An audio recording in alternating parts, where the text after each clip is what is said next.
Welcome to The Explainer. Today, we're taking a bright, highly visual look at the ultimate ocean traffic manual, the Indian Maritime Enforcement and Safety Protocol.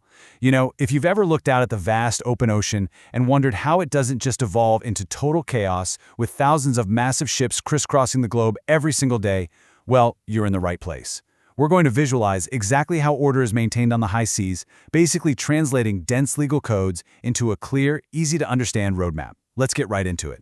So let's start things off with a question you've probably never asked yourself while sitting in traffic during your morning commute. Have you ever wondered who is actually allowed to pull over a massive cargo ship on the open ocean? Because it's not like there are squad cars hiding behind coral reefs with radar guns, right? Out there on the massive blue highway, you need some very specific ironclad rules for the traffic cops of the sea. All right, first up, high seas and hot pursuits. Now, Section 303 of the protocol lays out the exact jurisdiction for an oceanic chase. If the central government has a valid reason to believe a foreign vessel has violated coastal laws, it can authorize its own controlled vessels to chase that rule breaker right out into the high seas. So they aren't just limited to the immediate coastline. If a ship breaks the law and literally tries to make a run for international waters, authorities have the green light to go after them, investigate, and if necessary, completely seize the vessel. But as you can imagine, it's not the Wild West out there.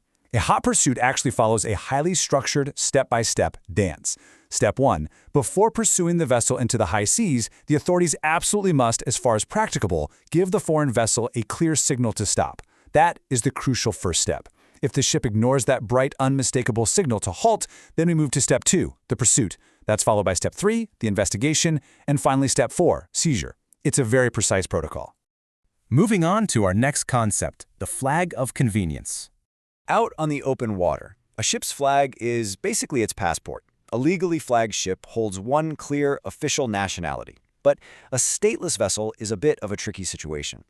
Under Section 304, if a ship is not legally entitled to fly a state's flag, or, and this is where it gets kind of funny, like a teenager holding multiple fake IDs, if a ship sails under the flags of 2 or more states, just using whichever one is convenient at the time, the government treats it as a completely stateless vessel. Yep, flying multiple flags according to convenience gets your ship and its cargo detained. You can't just swap your identity to dodge the rules.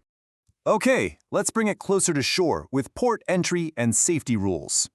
Every single vessel must meet some pretty bright and shiny safety standards before it can even think about docking. Under Section 307, no vessel can enter, sail out of, or operate within Indian ports, anchorages, or territorial waters without complying with a really rigorous checklist. I mean, look at this list. We're talking about strict requirements for construction and equipment. We're looking at safety, security, and vital pollution prevention. They also check for safe manning and maritime labor standards, to ensure the crew is treated well, plus insurance and classification. It's incredibly comprehensive, all to make sure every ship is safe and sound. So what happens when they fail those checks? That brings us to dealing with unsafe vessels. The protocol is super clear about what defines an unsafe vessel. It's an unseaworthy vessel that does one of two very dangerous things. It either poses a direct risk to the safety of life, or it poses an unreasonable threat of harm to the environment. And this could be because its hull or machinery is just falling apart, its equipment is substandard, or maybe its seafarers haven't even been properly trained. Basically, if your ship is a floating hazard to humans or the ocean ecosystem, you are flagged as unsafe. And here is exactly how maritime authorities handle a sketchy-looking ship. If a vessel appears unsafe to the principal officer, they don't just wave it through and hope for the best. No way. They have the power to provisionally detain that ship right then and there.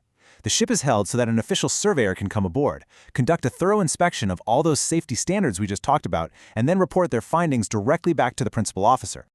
Once that surveyor's report confirms a ship has actually failed to comply, the principal officer can hit them with a series of rapid-fire, escalating control measures. On the lighter end, you have denial of entry, which just means you're turned away from the port. They can also mandate a delay or stoppage of operations, essentially halting everything while you just sit there. If things are worse, you face expulsion, which is literally getting kicked out of the port. And finally, the strictest measure, detention. Your ship is held securely and absolutely cannot proceed to sea until every single deficiency is fixed. The goal here is simple: ensure only safe, environmentally sound vessels proceed to sea. Let's look at the legal safety nets in our final section, appeals and global teamwork. Now, if a ship's master or owner believes a control measure was totally unfair, they aren't completely out of luck, but the clock is ticking fast. From the exact moment that control measure order is received on day 1, the ship's master or owner has exactly 7 days to prepare and officially prefer an appeal, and this appeal goes straight to the top, right to the Director General. When that appeal hits the Director General's desk, they hold some serious power to resolve the situation. They review the facts and can choose to retain the control measures exactly as they are, or they can modify those penalties. Interestingly, they can also order the release of the vessel, allowing it to proceed to sea, but subject to whatever strict safety conditions the Director General deems fit, just as long as it doesn't pose a risk to life or the environment. Think about it. Enforcing all of these rules requires a lot of tough decision-making by government officials, surveyors, and officers. That's why Section 305 provides a crucial legal shield for these individuals. It states beautifully and clearly, no suit or other legal proceeding shall lie against any person for anything which is in good faith done. This is literally a good faith pass. It ensures that as long as maritime officials are genuinely doing their jobs to enforce these vital safety rules, they're legally protected from being sued personally. And of course, the ocean connects us all, which means keeping it safe is truly a global team effort. Under Section 306, the central government is explicitly authorized to enter into agreements with other states and international organizations, because, let's be real, no single country can police the oceans alone. By teaming up, sharing data, and aligning their safety protocols, nations work together for the highly effective implementation of these maritime laws. So, that leaves us with this final thought to ponder. The next time you look out at the ocean, or maybe order a package that arrives safely by sea, ask yourself, how much invisible, deeply structured legal machinery is working around the clock right now to keep those waters safe, clean, and orderly? It is a brilliant, interconnected web of rules. I really hope this explainer helped make that hidden machinery a little more visible to you today. Keep learning and stay curious.